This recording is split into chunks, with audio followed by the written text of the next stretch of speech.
Today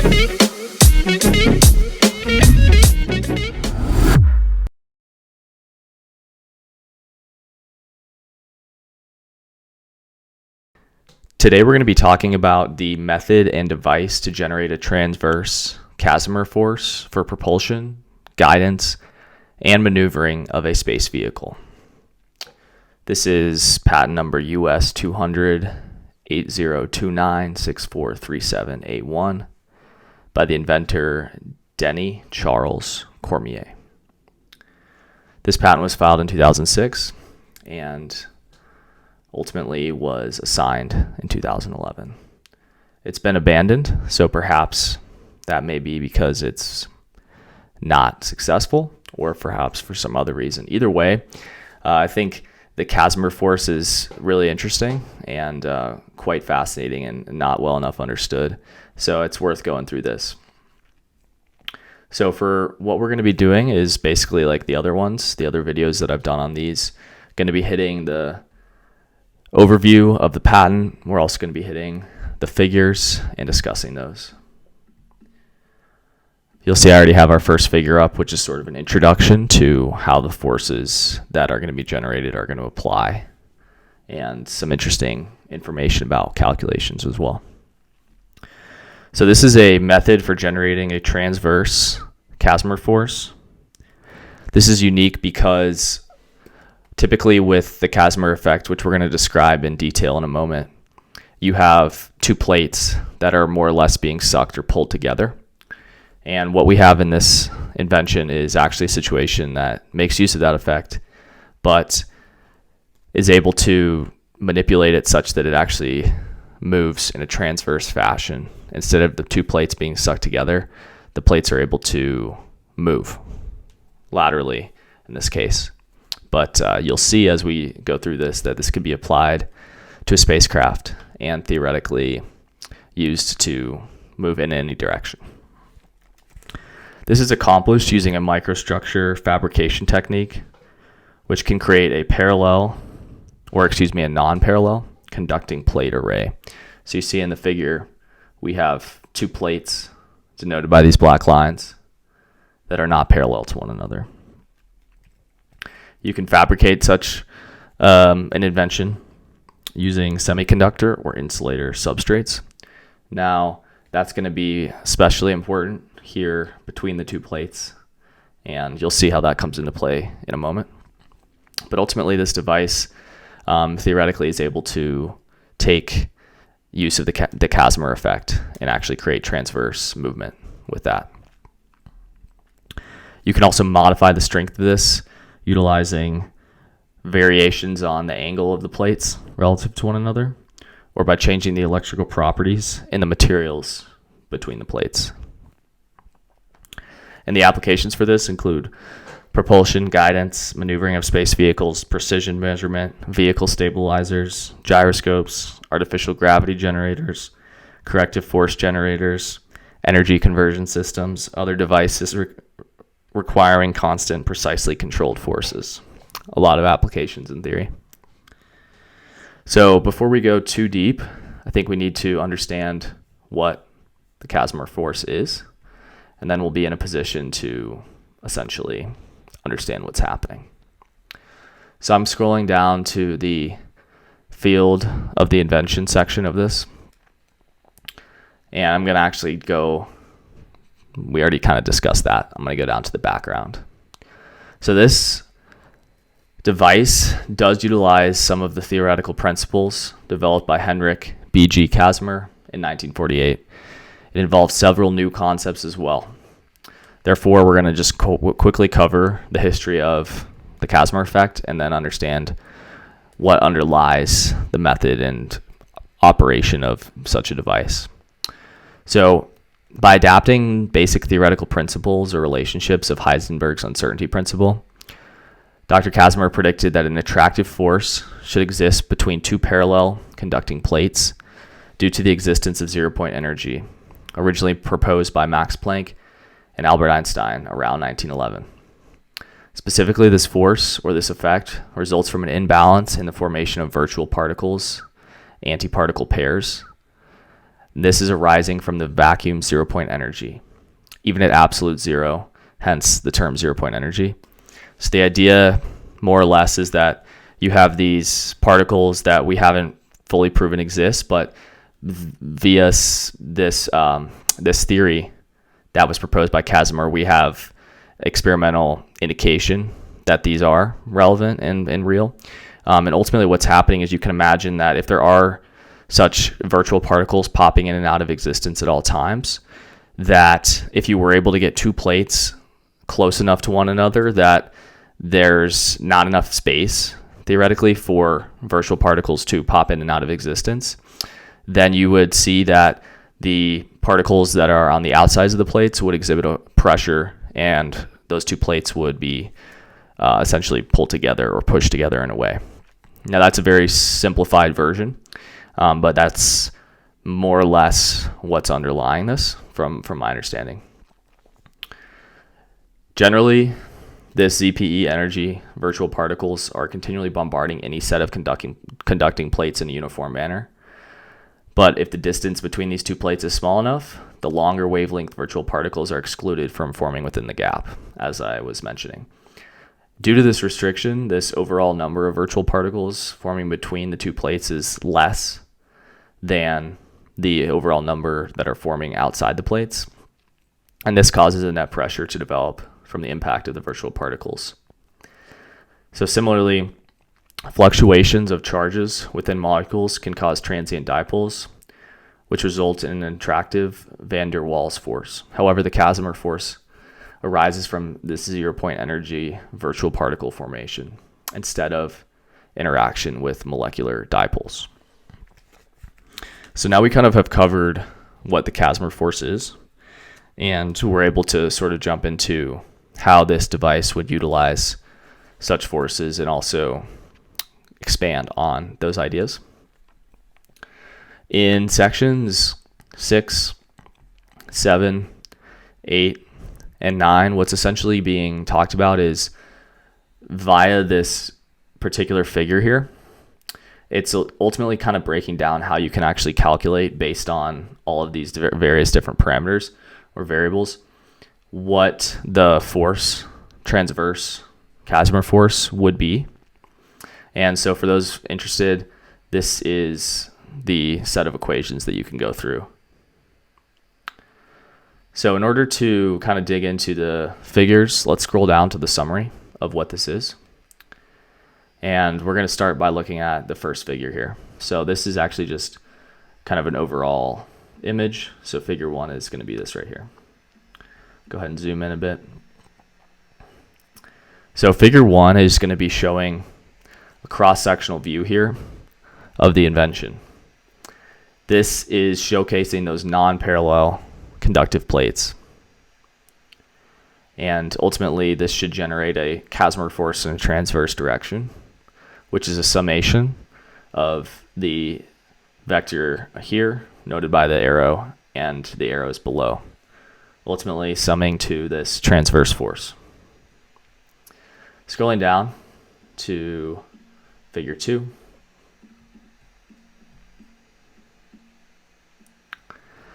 This is a little bit more detailed and is basically the diagram that we saw at the beginning, ultimately showcasing how, as you move further from these two plates, as these two plates begin to get further apart, the force decreases, as noted by these arrows and their size.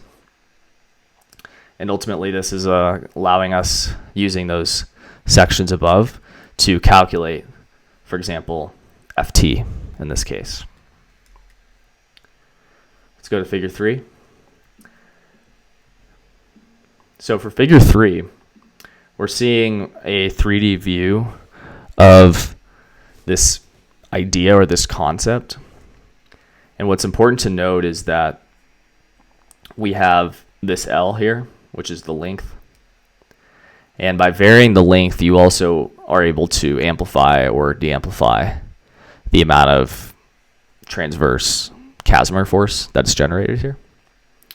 And so kind of keep this in your head, because this is going to be what's going to be shown for the spacecraft, and you can kind of understand how that would be able to be applied to an actual device. For figure 4, this is illustrating a magnified example of one of those single cross-section. So from figure 3, we're just looking at one of these single kind of triangle looking cross-sections here.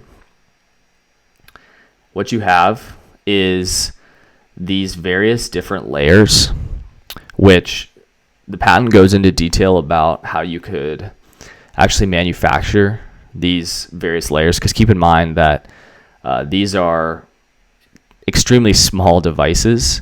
These gaps are tiny, and so there's unique engineering that's not necessarily unique, but just more involved engineering that's necessary to build out something like this.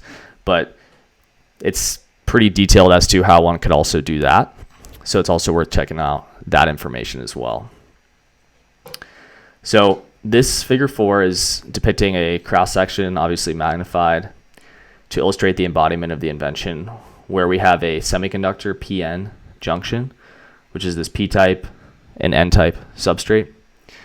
This is being used instead of an insulating barrier layer, which allows effective conducting plate separation to be rapidly changed. This can be done electronically and very precisely. So because we're using these semiconductor materials, we have the ability to regulate the electronic or the electric flow that's going through.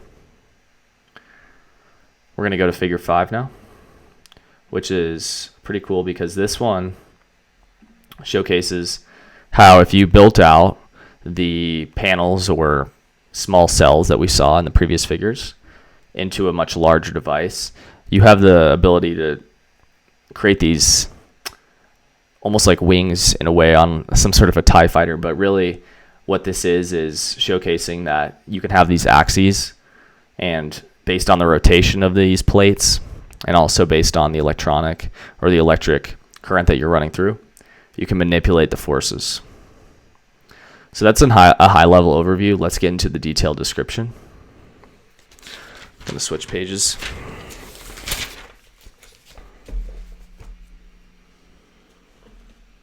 So ultimately we can apply a forward biasing electrical voltage across these parallel conducting plates.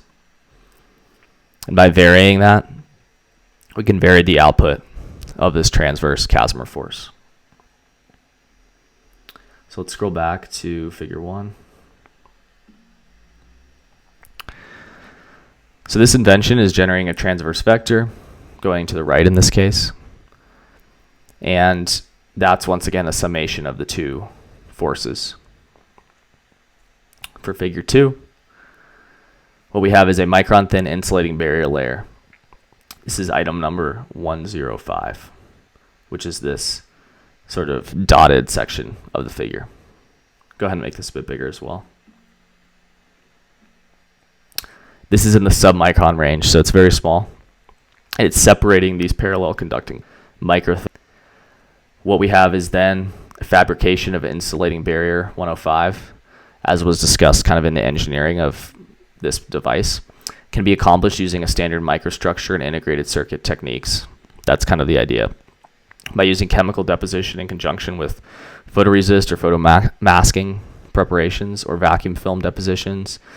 So you could basically kind of, in theory, you could oxidize your plate. That's kind of the concept.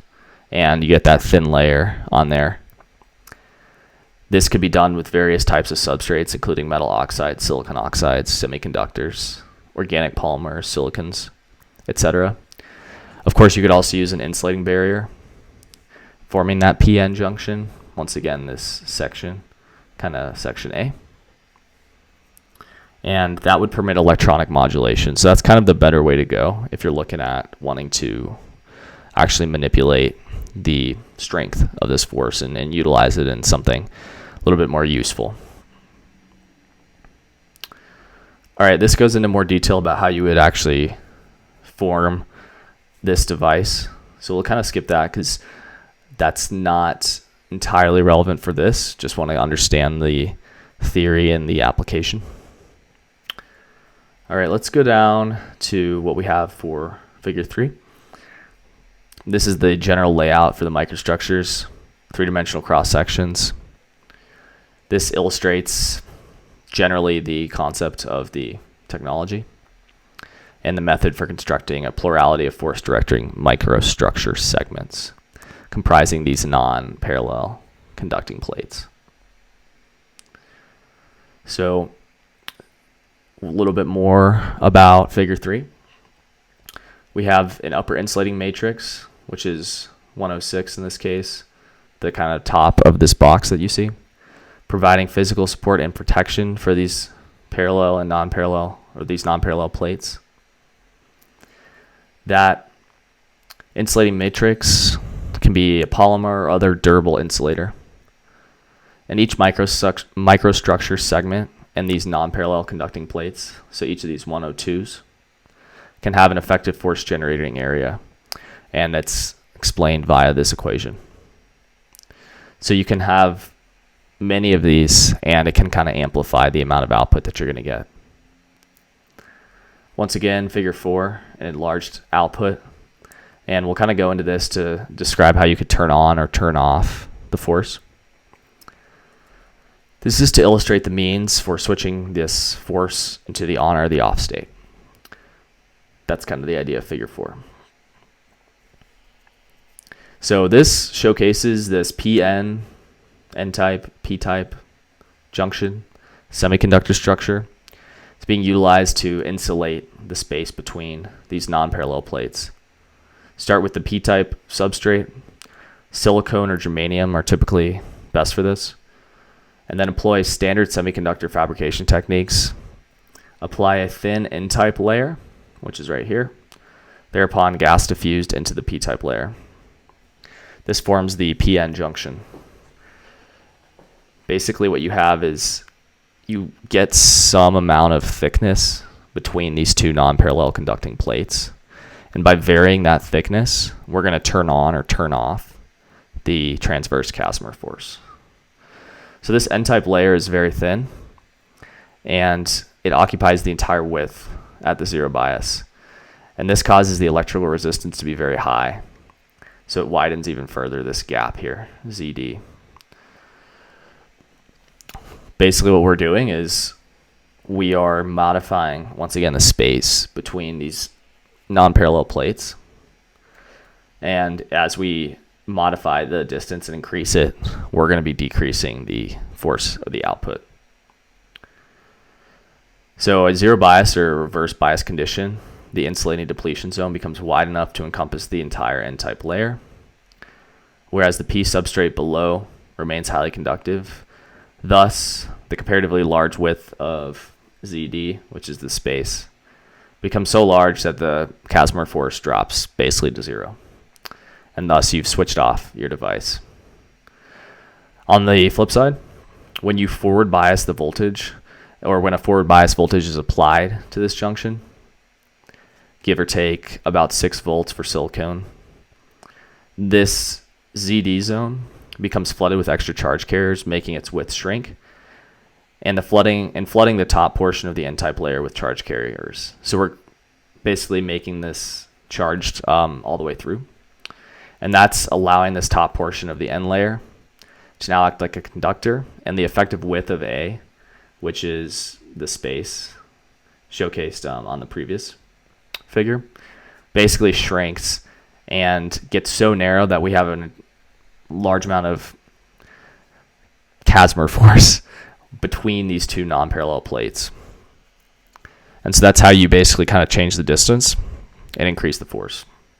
Now, there's certainly some arguments that ultimately the Casimir force is very weak, and so I'm not entirely sure how useful this is going to be, but potentially if you were to stack this, many of these junctions or many of these cross sections here, you could potentially increase that. I'm not entirely sure how substantial that would be, if there's any sort of symbiotic relationship between having multiple of these stacked up. And we'll close it out by discussing figure 5.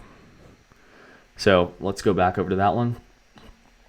this is an idea for how you could once again apply this to a spacecraft.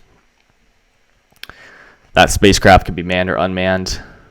These panels here, these 112s, they're comprising basically a bunch of the microstructures that we saw. These are sufficient to create vectored thrusts for maneuvering, guidance, and propulsion. Principally, this is going to be in space because out there's not going to be any need for aerodynamic craft. And also, basically, we're going to not have to deal with a lot of the friction and forces that we deal with on Earth.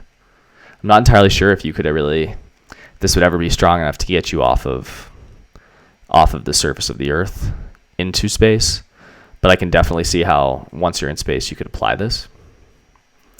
This is going into detail about how, based on where you position these panels, you can actually control the spacecraft in this case. As mentioned, the propulsive thrust to accelerate the vehicle is provided by mounting a majority of the said force-generating microstructure devices of this invention in the same direction throughout each drive panel. So most of the cross-sections that we were looking at are going to be mounted in the same direction, and there's going to be a lot of them stacked up such that they can create a propulsion. Said sections of this device can then be switched on or off independently to provide varying levels of propulsion or thrust. The only electrical onboard power required would be to propel basically the movement of these various different motors to actually turn these panels. This vehicle can also be set into constant rotation around a pitch axis, which is 118. So this item right here. And this creates an artificial gravity for the crew around the inner perimeter. So it's like those large space wheels that you've seen that create gravity just via centripetal forces. All right, so in conclusion, all of the above represents an important advance in the field of this present invention, especially in applications dealing with positioning, guidance, maneuvering, and propulsion for manned and unmanned craft, plus any application requiring application of precise forces. Furthermore, the concept of this transverse Casimir Force generator permits entirely new engineering modalities, including applications involving weights and measurements, aircraft, satellite guidance, propulsion drives, and power conversion systems. So I thought that one was pretty interesting. There's a lot of information on the internet around the Casimir Force. It's definitely something that's legitimate and exists. The question is, can we take advantage of it to engineer something of this nature? Thank you for joining for this video on the method and device to generate a transverse Casimir Force for propulsion, guidance, and maneuvering of a space vehicle. I'll see you next time.